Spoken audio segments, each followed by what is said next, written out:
একটি মাঠ নির্মাণের উদ্যোগ গ্রহণ করা হয়েছে। দেশীয় আন্তর্জাতিক পর্যায়ে বিশেষ চাহিদা সম্পন্ন সুবিধাবঞ্চিত ক্রীড়াবিদদের খেলার সুযোগ নিশ্চিত করতে প্রতিবন্ধী ক্রীড়া সংগঠকদের সাথে আলোচনা করে কার্যকর পদক্ষেপ গ্রহণ করা হয়েছে।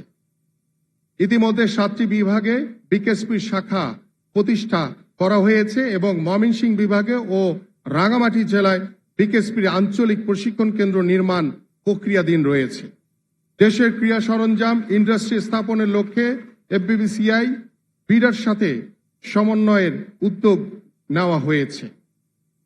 সাধারণ দর্শকদের সুবিধার্থে সকল স্টেডিয়ামকে ওয়াইফাই আওতায় আনতে তথ্য ও যোগাযোগ প্রযুক্তি বিভাগের সাথে কার্যক্রম চলমান রয়েছে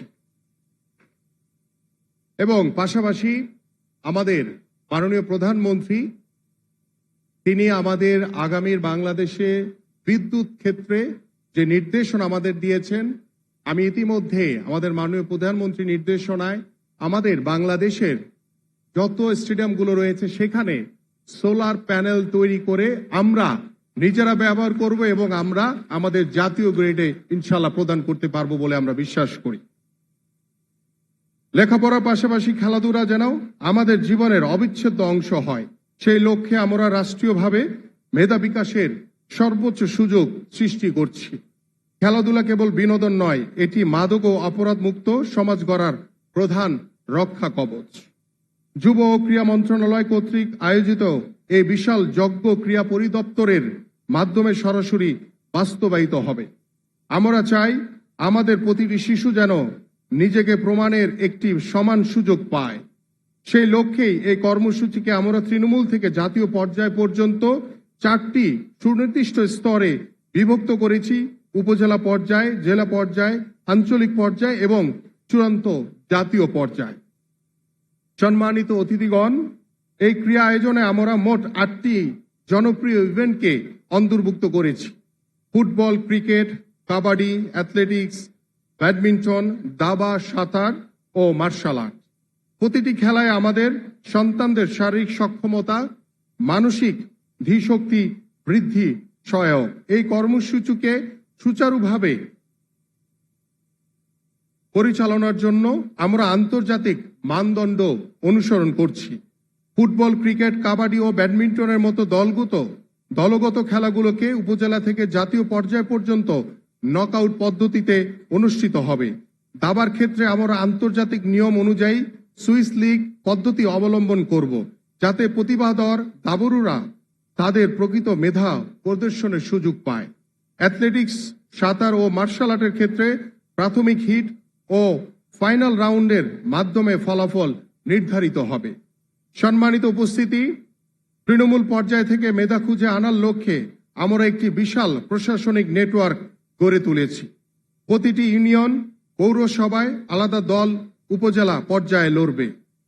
সিটি কর্পোরেশন এলাকার আন্তঃওয়ার্ড প্রতিযোগিতার ব্যবস্থা করা হয়েছে, যা সংশ্লিষ্ট শিক্ষা থানা তদারকি করবে। উপজেলা থেকে নির্বাচিত সেরা খেলোয়াড়দের নিয়ে গঠিত হবে জেলা দল। একইভাবে জেলা দলগুলোর মধ্যে প্রতিযোগিতার পর 10টি আঞ্চলিক দল ঢাকা, ফরিদপুর, চট্টগ্রাম, কুমিল্লা, রংপুর, খুলনা, বরিশাল, সিলেট, রাজশাহী এবং ময়মনসিংহ চূড়ান্তভাবে জাতীয় পর্যায়ে প্রতিদ্বন্দ্বিতা করবে। এবছর উপজেলা পর্যায়ে কোনো আনুষ্ঠানিক প্রতিযোগিতা না অনুষ্ঠিত হলেও উপজেলা দলের জন্য প্রতিযোগীদের বাছাই করা হয়েছে। মাননীয় প্রধানমন্ত্রী কর্তৃক আজকের এই উদ্বোধনী অনুষ্ঠানের মাধ্যমে সারা দেশের সকল জেলায় আনুষ্ঠানিকভাবে এই প্রতিযোগিতাটি শুরু করা হচ্ছে।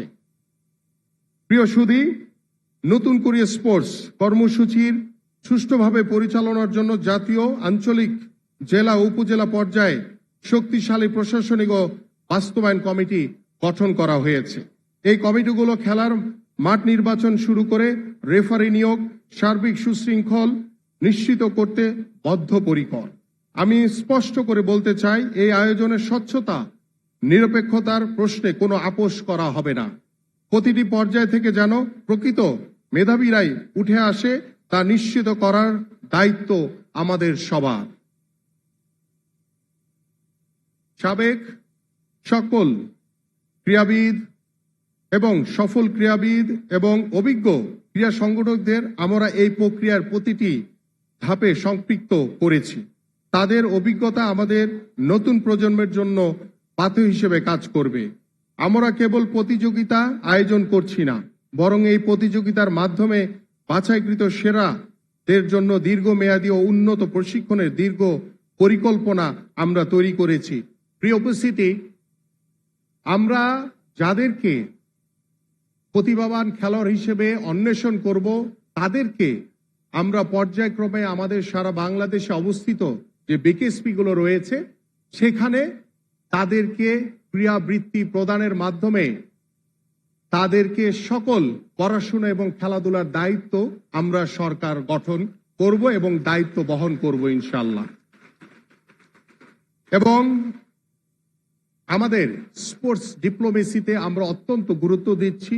ইতিমধ্যে আমাদের পররাষ্ট্র মন্ত্রণালয়ের মন্ত্রী, প্রতিমন্ত্রী এবং পররাষ্ট্র বিষয়ক উপদেষ্টা তিনি সার্বিকভাবে আমাদেরকে সহযোগিতা করছেন এবং আমাদের মাননীয় প্রধানমন্ত্রীর নির্দেশে তিনি কিছুক্ষণ আগে আমাকে একটি নির্দেশনা দিয়েছেন।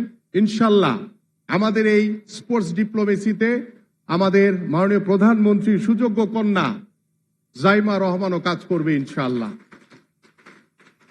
সম্মানিত উপস্থিতি, যুব ক্রীড়া মন্ত্রণালয় কেবল অবকাঠামো নির্মাণে বিশ্বাসী নয়, আমরা বিশ্বাস করি দক্ষ মানব সম্পদ সৃষ্টিতে। মাননীয় প্রধানমন্ত্রী জনাব তারেক রহমান যে সুস্থ প্রজন্মের স্বপ্ন দেখছেন তার ভিত্তিপ্রস্তর স্থাপিত হবে এই খেলার মাঠ থেকেই।